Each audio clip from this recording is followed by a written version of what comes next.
guess what? We're at the topic that the topic of the night, which is the Paris Accord, and I know that a couple people were looking forward to tuning in to catch my thoughts on this because they were looking for some sources on it and everything.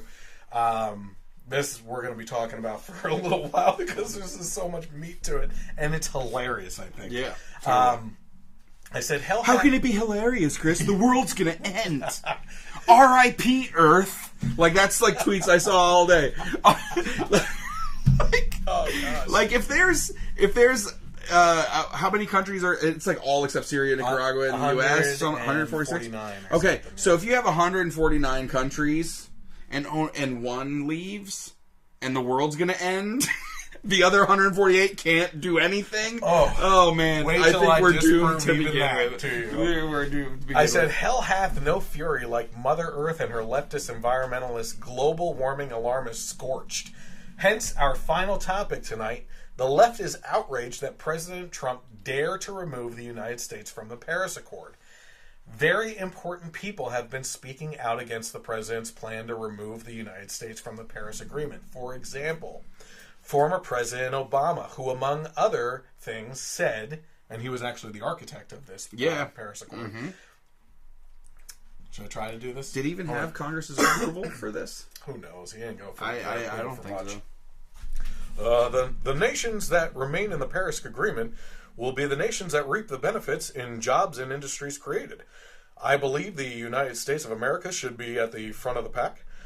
But even in the absence of American leadership, even as this administration joins a small handful of nations that reject the future, I'm confident that our states, cities, and businesses will step up and do even more to lead the way and help protect the future generations, the one planet we've got. I hope I did that well enough. So interesting that he mentions. Yeah, okay, that's okay. I'll go with a B-. That story of my life. It's a better grade than Obama got for his presidency. Yeah, seriously. Interesting that he mentions that nations staying in the agreement will reap rewards like jobs and industries created, as it is estimated to cost the United States a loss of 6 million jobs, additional to the already detrimental environmental policies of the former president himself. Coal industry taking the biggest hit. Sure. Up to like 80% or something like that. You know, the fascinating thing about that is I can sit here and tell you that thousands, if not tens of thousands of jobs were lost in the coal industry. And leftists will tell me, well, coal is not a clean energy, so good. You know, they need to be doing something else anyway. There's going to be jobs in renewable energy. Have you ever seen a coal town? Oh, they're like after no, this? No, or before? During coaling. Oh, no. Okay. Yeah, as you can imagine, okay, what happens is the town is centered around this industry. Yeah. Okay? So the barber, the barkeeper, the library, anything that you can come up with is centered around the coal industry. As soon as that's gone and the people have to move out because that's no longer there, all those other businesses fall apart as well. Well, yeah, I've seen coal towns after they're ghost towns. It's like you're driving through this like movie set that was okay. They finished filming, so let's just leave everything here instead of clean it up. So people need to dig deeper and realize what actually happens with these types of things because. Okay, you're not happy you're happy that the coal industry is gone, okay, and that people lost their jobs with that. What is the collateral damage? And people don't often think about that type of thing. So where I will agree is in the last part where he says that he is confident that states, cities, and businesses will step up and do more to lead the way, which is exactly where I believe the innovation will and always has come from. It's not when government starts introducing regulations, it's when there's a problem that needs to be solved, business steps up and solves it. Yep. And then, you know, they do it. They blaze a path forward with innovation through technology or different ways of doing things. And they achieve something. And then the government regulations come in and kick in. Okay, thanks for figuring it out. Now we're going to regulate the hell out of you. Yeah, right? So who else got involved? Well, how about a word from the super liberal ice cream company Ben and Jerry's. I'm sorry about this. And sorry. It's fine. Sorry, Tracy. This doesn't have to do with New Jersey.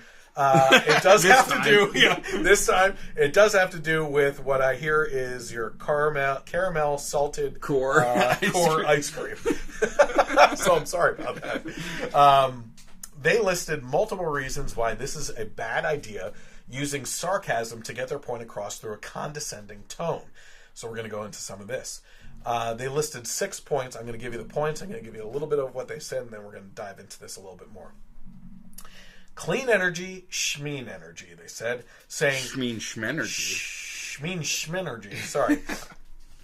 They said, who needs clean energy and clean energy jobs? Well, that's not the point of this all, okay? We're going to get to what the Paris Accord actually is, but this has nothing to do with it. And we're going to talk about how companies are blazing the path of clean energy and everything else a little bit further on. Number 2, their point was, we're sick of chocolate and vanilla anyway.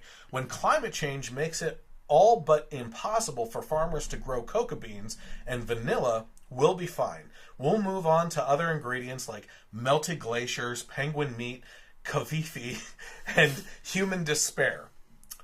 Well, I find that pretty interesting, and let me show you why. Let's go back here. Let's see here. Cocoa beans. Let's go over here. The graph that you can see over my shoulder right now is showing and detailing cocoa bean production around the world from top producing countries from 2012 to 2017. You can't actually see it, just so you know. It's on the screen. I thought you were looking over here looking for the graph. What? It's right here. You'll notice that despite the Earth's temperature being wildly out of control, apparently, production has actually increased year over year, with the exception of last year when flooding was an issue. But notice, in 2017, it's still there, I know. That production shot right back up, and in most cases exceeded well beyond the previous numbers. So take a look at this graph, and when I pull up the YouTube video, actually, you know what? I can't do it on here. So if you're looking at that graph, you can see that. Let me see. Okay, here. Okay, so you can actually see that. These are individual countries, and all the different colors are the years of the cocoa production. You can see that in 2016 it took a hit and went a little bit lower, but by and large every year since then has been going up in production, with 2017 actually seeing a huge jump in production over the incremental increases of the years prior to that. So sorry, Ben and Jerry's, to actually use facts to go against what you're saying and trying to push, because if we are seeing a exponential increase in climate change that's going to negatively affect the crops that you use to make your ice cream, well, the facts are actually pointing to something different. You may be able to make more ice cream than you... Actually, you should start lowering the price of your ice cream, just so you know, because the law of supply and demand. Yeah. So I don't know what they're complaining about anyways. If it gets warmer, more people will want to have ice cream. Exactly. Yeah, you know, you makes guys sense. Suck at business. My word. Okay, so their third point, being a global pariah is really cool. 194 countries worked really hard to figure out how to reduce their emissions to a manageable level. So when we keep on puffing greenhouse gases into the atmosphere, they might get a little testy with us. Interesting they should mention that, as we have some information coming up on what this agreement actually entails and requires from the countries involved. Can you see anyone really getting pissed off at us for the global warming if we're the only ones not involved? I think you kind of said it. We're one country out of these 194. It's going to just let everything else fall apart. Yeah. No, put it all on us. That's why we have to pay for the whole thing. Number 4, rising seas means you could have your very own ocean view. With runaway climate change melting glaciers and causing sea levels to rise up at unprecedented rates, a whole lot more of us could be seeing waves from our bedroom windows. Another interesting point. Al Gore's famously alarmist movie, An Inconvenient Truth, predicted that the sea level would rise up by 20 feet by 2016. Yet, 4 independent studies have found that there is no observable sea level effect from man-made global warming within the last year. Oops. So messed up. I think I'm gonna have to make another movie. Yeah. Well, I think we'll call this an. I want to get fancy with it. Okay. I want you. You're my marketing guy, Mark. Okay. An inconvenient truth. We need to hype up the alarm. Okay. It needs to be recognizable. It needs to be edgy. What do you got for me? Oh, an inconvenient sequel? That's great! Let's go with it! Man. Okay, so what are we on? Number 5. Crises keep life exciting. Pulling out of the Paris Climate Agreement is going to bring the world one step closer to an unprecedented global environmental crisis, and we can't wait. Again, funny you guys should say that, as it was Rahm Emanuel, close friend to President Obama and mayor of his home city, Chicago, that said, "You never let a serious crisis go to waste." And what I mean by that, it's an opportunity to do things you think you could not do before. You know, kind of like using a carbon credit scheme to massively distribute the world's wealth for equality among nations while making those on the board of carbon credits, like Al Gore himself, an unprecedented fortune. Wouldn't that be great to use a climate crisis to do that type of thing? Yeah, and how would Al Gore make that fortune? Probably by pushing the alarmism, maybe with movies. That would make sense. Oh boy. Okay, let's keep going. Point number 6 by Ben and Jerry's. The global economy is going green, with or without us. 193 countries will continue to reduce their emissions and continue to invest heavily in renewable energy sources. It may be too late for us to be global leaders in green energy, but we can only hope it's not too late for the rest of the world to save us. All right, I get it. Ben and Jerry's is based in Vermont, right? Mm-hmm. So they must be smoking some good stuff up there. Because I want some. Because this... what we got? Oh, sorry. What they're trying to say here, right? Whatever they're writing, these delusions are kind of out of this world. You know what I mean? Why would they say we are not the world leaders in clean energy and we need the rest of the world to save us? The next person on my list, as far as someone that's reacting to this, is Elon Musk. Okay? Elon Musk is the guy behind the electric vehicles in Tesla, the guy making solar-powered roof shingles, the guy figuring out how to privatize space travel, and we're not at the forefront, right? You know, we're the leading edge on the renewable energy front. Yep. So Elon Musk, as I mentioned, got in on the criticism as well, and he tweeted, "Am departing presidential councils. Leaving Paris is not good for America or the world." Before I go on, do you have anything to say about any of this stuff? I've been kind of going on.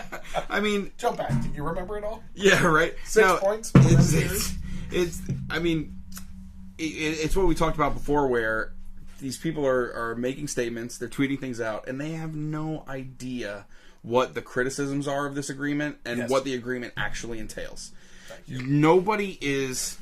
I honestly believe that nobody is saying that climate change is something that should be paid attention to. I think that there are people even that can agree that there probably is a man-made element to it.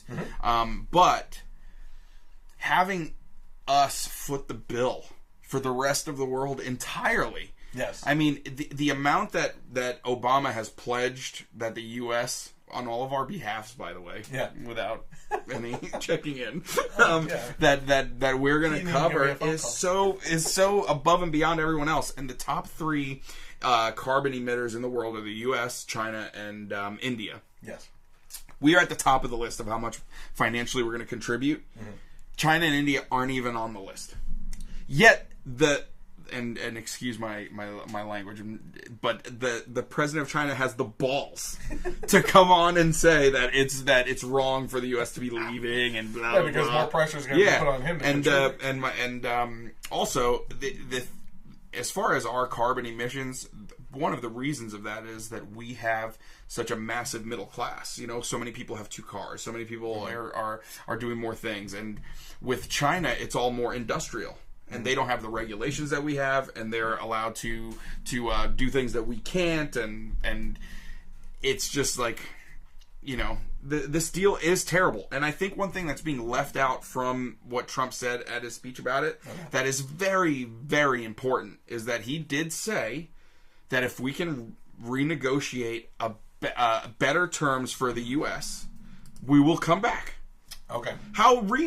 Is that not reasonable? Watch his speech. Yeah, he said that, but and this goes back to him having that like American swagger again too. It was great. He said, "If we can negotiate better terms, we'll come back. If not, that's fine too." And that is so great. If not, yeah, exactly. We'll be fine. Yeah. So like, I just everyone's responding without knowing anything, without really knowing anything. Like everyone's just like a knee-jerk reaction. Oh my god, climate change is happening. World's gonna end. I think it was like Engadget, like tech websites tweeting out, "R.I.P. Earth, we're all gonna die." Oh my word! It all rests on our shoulders, to save the planet and pay for everything. Yep. Meanwhile, we're losing jobs. Our taxes are going up. Our utility costs are going up.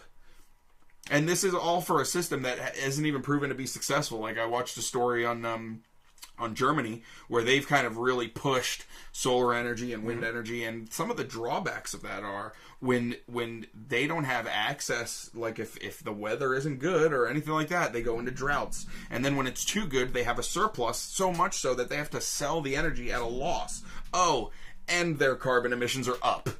Really? Great. Great system. It's really working out great for you. Well, the thing about renewable energy is it's still inefficient.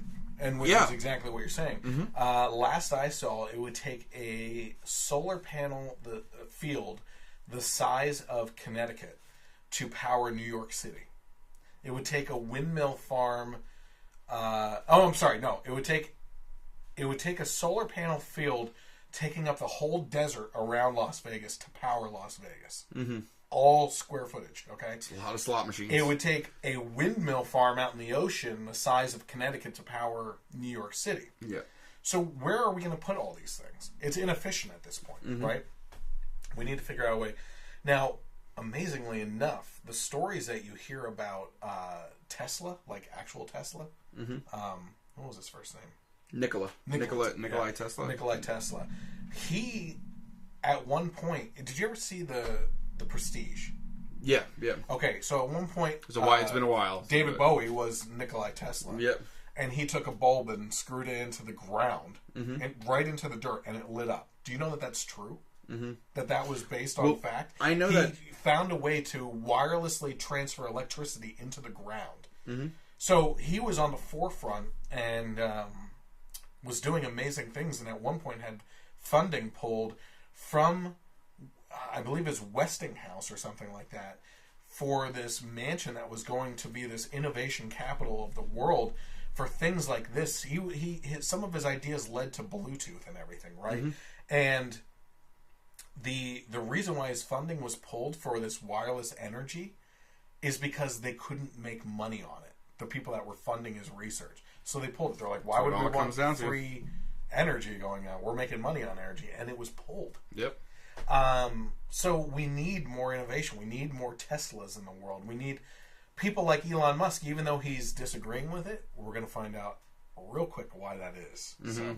Yeah, and another thing with, and Steven Crowder brought this up, but he mentioned that a deal like the Paris Accords basically stifles innovation in the country. Absolutely. If this kind of thing existed before the industrial age, oh, sorry, Mr. Ford, not you, Henry. Yeah. No automobiles. Yeah. Oh, no internet, no nothing. Like there would be no way to move things forward. Like there is a correlation between carbon emissions and innovation as well. Yes. Just because of the manufacturing and the business and everything that goes along with it. Okay, so here's a surprising part for a lot of liberals. Other massive corporations have come out in favor of the U.S. remaining in the deal, including heavy hitters such as ExxonMobil, Chevron, and BP. Evil oil companies? Evil oil companies. Want to stay in? Why, Chris? Shell was also one of those. The Shell president, an oil company that the left likes to demonize for their industry, said the following: "We believe climate change is real," said Ben Van Beurden, CEO of Shell. "We believe that the world needs to go through an energy transition to prevent a very significant rise in global temperatures. And we need to be a part of that solution in making it happen. So why would big oil companies come out in favor of regulations that would harm their business? Put your thinking caps on, people, because we're going in a little bit more education tonight. The reason is, by instituting regulations on these types of industries as a whole, it ensures that only the heaviest hitters among the group will survive. Smaller competitors that are trying to compete with these companies, including Musk's competition, will be crushed by the cost of new regulations. And while these big companies will surely feel the sting, that is all that will end up being felt, is a sting, not a wrecking ball. Mm-hmm. So you institute these regulations, it's going to crush any of the competition of these people. These companies are, established, like mm-hmm. Shell, BP, Exxon Mobil, and even Elon Musk's stuff. So they're pushing for it. It looks good PR-wise. Yeah, we believe in all this stuff too. Mm-hmm. And in the meantime, they squash out competition. Yep. So that's the real reason why the heavy hitters are getting behind this too. You can think Elon Musk is a genius all you want. He is. I'm not denying that. Yep. I think I've done podcasts on him. Yeah, we talked about amazing stuff mm-hmm. with what he's doing. But he's also a business person, and he's a smart business person that has gotten to where he is today because of exactly what he's doing here and what he supports policy-wise. So that's a lot of fuss being thrown around over pulling out of the Paris Accord. But what exactly is the Paris Accord agreement? Well, my feelings are, if you were to ask an outraged liberal in person what the Paris Accord is, they would loosely tell you that it has something to do with countries coming together to combat climate change. Ask those same individuals what the details of the agreement are, and I'm guessing you will either get a blank stare or a lot of throwing mud at the wall to see what sticks. Which is kind of exactly what you said earlier. Yeah, exactly what's happening. The fact is that the details include the following. The Paris Accord, and this is reading directly from their wording, the Paris Accord is an agreement within the United Nations Framework Convention on Climate Change, the UNFCCC, dealing with greenhouse gas emissions, mitigation, adaptation, and finance starting in the year 2020. Mike, you see the bold portion on my screen there. Mm-hmm. Can you please read that for me? In the Paris Agreement, each country determines its own contribution, and it should make in order to mitigate global warming. There is no mechanism to force a country to set a specific target by a specific date.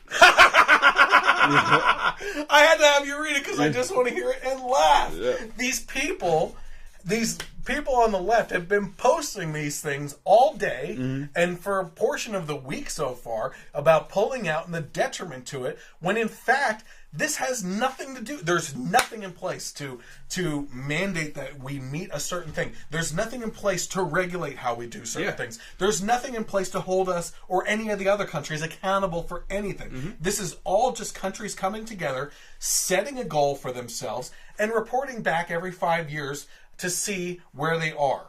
Yep. Okay? And over the course of those years, if they meet those goals, they set a new one that's supposed to be outlandish to see how close you can get to it. And what happens if you fail? Is there a penalty? No, there's nothing. This agreement is worth nothing. It's worth as much as it would be if we were to not be in it, which is nothing. This agreement is a total sham and a piece of crap laying on the table of all these countries. 194 countries are involved in an agreement that has nothing tied to it. You are not tied to anything. You are not responsible for anything. It's ridiculous. Yeah. It's the worst type of agreement that there is. So let's go on with a little bit more on some of the details of this agreement. The contributions that each individual country should make in order to achieve the worldwide goal are determined by all countries individually and called nationally determined contributions, or NDCs. Article 3 requires them to be ambitious, represent a progression over time, and set with the view to achieving the purpose of this agreement. The contribution should be reported every 5 years and are to be registered by the UNFCCC Secretariat. Each further ambition should be more ambitious than the previous one, known as the principle of progression. Oh, our favorite word, progressives. Yeah. And that is the progressive goal of the progressive left, is to do things incrementally to finally get to what they actually want. So the level of NDC set by each country will set that country's targets. However, the contributions themselves are not binding as a matter of international law, as they lack the specificity, normative character, or obligatory language necessary to create binding norms. Furthermore, there will be no mechanism to force a country to set a target in their NDC by a specific date, and no enforcement if a set target in an NDC is not met. There will be only a name and shame system.